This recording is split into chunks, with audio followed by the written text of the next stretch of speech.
C'est un des voisins les plus célèbres de France, ou en tout cas un voisin qu'on aurait adoré avoir rien que pour nous. C'est Gilles Alma, le comédien qui est avec nous ce matin sur le plateau de Télématin. Bonjour Gilles. Du coup, vous avez bonne mine. Hein. Franchement, ah ouais, je me dis 6h30 pour vous, je me dis ils vont être un peu... Non, ça va, vous êtes il y a bien. un peu de triche. Hein, Bah oui, il y a un peu de voit pas, maquillage, etc. Alors évidemment, je le disais, les téléspectateurs, pour beaucoup, vous ont découvert dans la série Nos Savoisins. Ils vous adorent également en flic hypochondriaque dans la série César Wagner. En ce moment, vous êtes en tournée avec votre spectacle Gilles et Ben réunis. On va en parler dans quelques instants. Mais avant, je voudrais vraiment savoir à qui je m'adresse en fait. Gilles Alma ou Gilles Bongibaud? Pourquoi vous avez ça commence changé de avec nom? les dossiers. Bah oui. Oui, parce que mon vrai nom, c'est Bongibaud, B-O-N-G-I-B-A-U-L-T. Et donc, je me suis très vite aperçu qu'il y avait des soucis, les gens n'arrivaient pas à le lire. Bon, ça va pour toi. Non, c'est compliqué. Si, c'est Bongibaud. Donc, je me suis dit, il faut absolument que je trouve un nom. Et j'étais dans la station de métro Alma Marceau. Ouais. Et voilà. Et je me suis dit, il y a Sophie Marceau, avec beaucoup d'humilité, bien sûr. Je me suis dit, on va peut-être prendre Alma. Sérieusement, c'est comme ça que vous avez choisi? Oui, bien sûr, oui. Je cherchais un nom comme ça, ouais. Et vous savez que je crois que l'histoire, c'est que Bien le sûr. père de Sophie Marceau, vous pouvez la raconter cette histoire? Exactement, on m'a appris ça. En fait, le père de Sophie Marceau a eu la même idée que moi. Il était dans la station de métro Alma Marceau, il cherchait un nom pour sa fille. Et il a dit, il est rentré chez lui, il a dit à Sophie, je t'ai trouvé Alma, c'est génial. Heureusement que vous n'étiez pas dans la station rue des Boulets. Ou Poissonnière. Exactement, exactement. Et donc, et Sophie a dit, à ce moment-là, je préfère Marceau. Donc j'ai eu la même idée que le père. Ah, c'est génial. Ah ouais. On écoute une petite musique, voir si ça vous rappelle quelque chose. Ah, oui, Hop.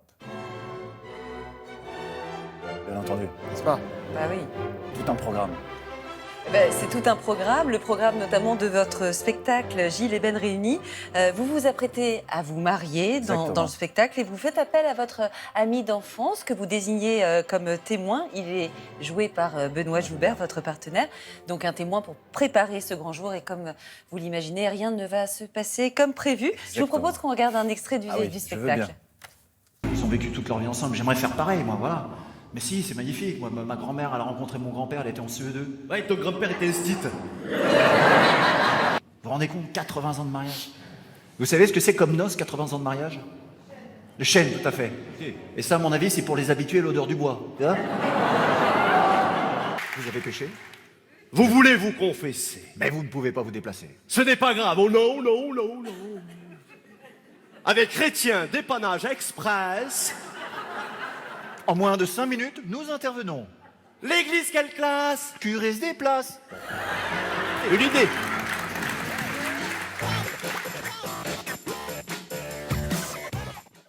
Alors ce qui est dingue, c'est que vous préparez votre mariage sur scène, mais Ouais. vous avez annoncé dans la presse que vous étiez en train de divorcer. Alors Oui. c'est l'ironie de la vie, c'est quoi? Complètement. C'est l'ironie de la vie. Et je suis content de me marier, aussi vite sur scène tous les soirs. Oui. Non, on s'éclate. C'est un vrai bonheur avec Benoît Joubert. On rit, on a une vraie complicité tous les deux. Ça fait 11 ans qu'on se connaît. Et on s'est rencontrés sur un téléfilm pour France 3. On faisait des gendarmes rugbyman homosexuels. Alors que dans la vie, on n'est pas du tout gendarmes. Ni rugbyman. Comment on fait pour passer? Parce que là, vraiment, vous déguisez beaucoup. Oui.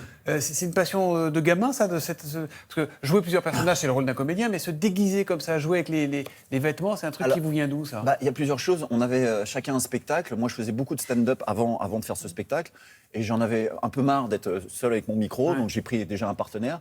Et on avait envie de jouer, on avait envie de transpirer sur scène. Donc, on s'est dit, allez, les costumes. Et Cartman est venu faire notre mise en scène. Cartman qui est réputé pour ses personnages, pour mettre des perruques et tout. Et il y a eu la petite touche Cartman à un moment. Et voilà, on a dit oui avec plaisir. Alors vous savez qu'hier, à la même place, il y avait Olivia Ruiz qui était ici, Oh. que vous connaissez bien, Olivia Ruiz. Olivia, tu étais là. Elle a peut-être laissé son parfum, effectivement. Olivia Ruiz, vous avez joué dans un de ses clips, elle panique, et elle a un petit message pour vous. Ah, génial.